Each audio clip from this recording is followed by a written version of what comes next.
বাজার ভর্তি মাছ, খরিদ্দার নাই, খুব কম খরিদ্দার।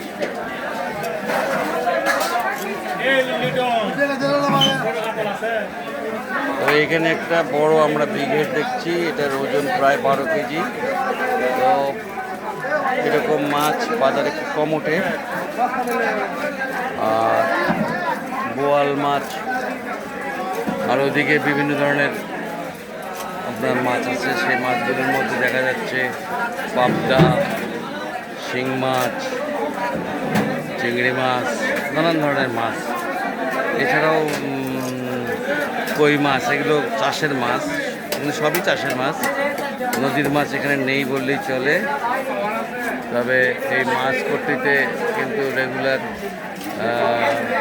বেশ ভিড় থাকে। আজকে ভিড় মাছের বাজারে আমরা দেখতে পাচ্ছি যে নানান ধরনের মাছ বিক্রি হচ্ছে। তার মধ্যে এই যে দেখতে পাচ্ছেন যে জ্যান্ত মাছ বিক্রি হচ্ছে। ওগুলো পানির মধ্যে রেখে সেগুলোকে আবার বিক্রি করছে। আপনারা দেখতে পাচ্ছেন জ্যান্ত মাছগুলো তুলে তুলে বিক্রি করছে। মাছের এই বাজারে, বগুড়ার মাছের বাজারে, এই বাজারটি কিন্তু বেশ বড় বাজার, এটাকে পতালি বাজার বলে। এখানে বড় বড় মাছই কাটে। আপনারা দেখতে পাচ্ছেন যে মাছের যে টুকরো করছে, মাছের টুকরো করাটাও কিন্তু একটা আর্ট বলতে পারেন, যে সবাই পারে না সুন্দর করে টুকরো করতে। তবে এই মাছের আর্ট কিন্তু মানুষ বেশ পছন্দ করে, কারণ বড় মাছ সুন্দর করে টুকরো করে দেওয়া এটা একটা ব্যাপার। আর এটা মণ্ডল কিন্তু খুব নাম করা মাছ কাটুয়া, ভালো মাছ কাটে। আর এই পাশে দেখতে পাচ্ছেন যে বড় মাছটা আপনার বোধহয় কাটবে এখন। বড় মাছটা কাটলে দেখা যাবে এটা 12 কেজি ওজনের মাছ। তো এত বড় ক্রিকেট মাছ কিন্তু খুব কম দেখা যায়। বেশিরভাগই আপনি 3-4 কেজি অথবা 5 কেজি। 12 কেজি ওজনের মাছ এখানে যে কাটছে সেও খুব ভালো মাছ কাটে।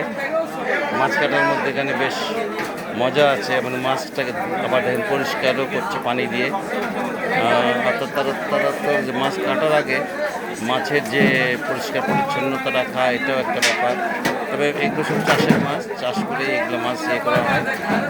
আর একটা বিষয় হলো যে যারা মাছ কাটে এরা কিন্তু প্রতিদিন ইনকাম করে 4 থেকে 5 হাজার টাকা। প্রচুর মাছ কাটে, বিশেষ করে যারা বড় মাছ কাটে ভালো পয়সা ইনকাম করে, অনেক টাকা ইনকাম করে। এই ইনকাম করার পিছনে অবশ্য কারণ আছে, কারণ মাছ এখন আর বাড়িতে স্ত্রীরা, গৃহবধূরা কাটতে চায় না। তাই এই মাছগুলো আপনার হলো যারা কাটেন তারা কিন্তু মোটামুটি একটা ভালো মূল্য নেয়। আর আমরাও চাই যে মাছগুলো কেটে নিয়ে। যাই হোক, দেখতে পাচ্ছেন যে মাছটাকে তোলা হচ্ছে এবং তুলে এখন এটাকে প্রথমে এটাকে দেখেন মাছটাকে কাটছে রেডি করে। আপনার মাছটাকে বিশাল বটির মাঝখানে ফেলায় এখন কাটবে।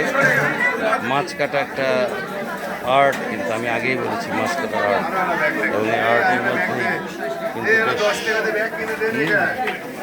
দেখেন মাছটাকে এই যে কাটাটা শুরু করছে, এই কাটাটাই হলো মেইন। এই কাটার জন্য হলো যে বড় যে কাটাটা আছে সেই কাটাটাকে মাঝখানে ফেলে কেটে ফেলছে, এবং এরপরে শুরু হবে মাছটাকে ফালি ফালি করা এবং বড় বড় টুকরায় রূপান্তরিত করা। মোটামুটি মাছ কাটার বিষয়টা এরকমই আছে।